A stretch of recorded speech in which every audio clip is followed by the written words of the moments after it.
My name is Julie Seaton, and I'm a wife, I'm a mom of 5 kids, and I have bred and shown Australian Terriers for 17 years.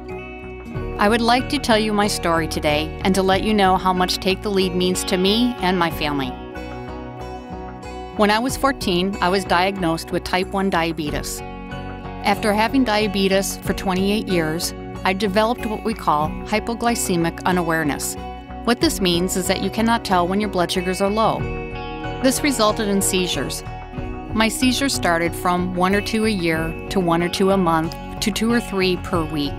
It got to the point where my doctors were telling me it wasn't a matter of if a seizure would kill me or put me in a hospital with brain damage. It was a matter of when a seizure would kill me or put me in the hospital with brain damage.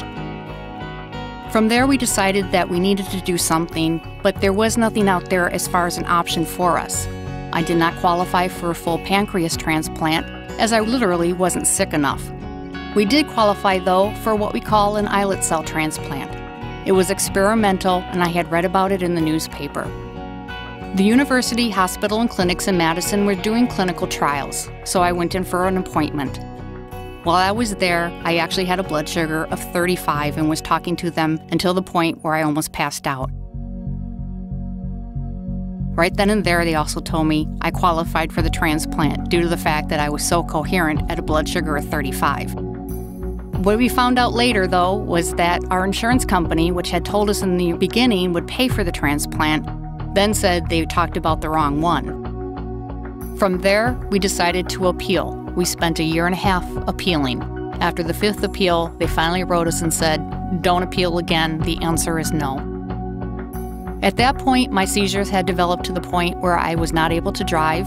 I was not able to work for the most part. And I found out, too, that my children could tell when my blood sugars were low before I could. It was very scary because I had car accidents. I almost drowned in my pool. And at one point, I fell and hit my head on the end of my end table.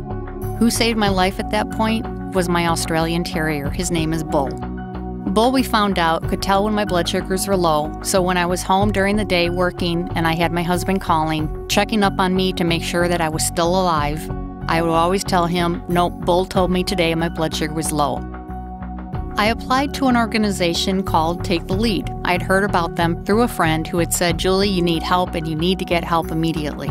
I'd never heard of Take the Lead. I never even knew they existed. I read about them and I decided, you know what, I need help, and they were there.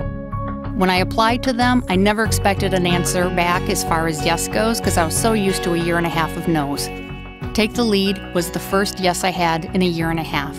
For those who don't know what it's like to be at bottom, that first yes after a year and a half of no's meant my life was going to be mine again. With Take the Lead's help, I was able to get the transplant in 2005, and for the first time in 28 years, I was no longer taking insulin. Because of Take the Lead, I am here today in 2012. I'm still showing my dogs. I am an active participant in my local kennel club. I'm active with my parent club.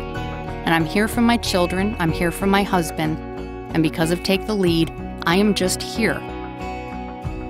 Thank you, Take the Lead, and thank you to everyone that donates to them. Please visit their website at www.takethelead.org or go to their Facebook page. For everyone that donates, for everyone that contributes, you are saving a life. You are giving us hope.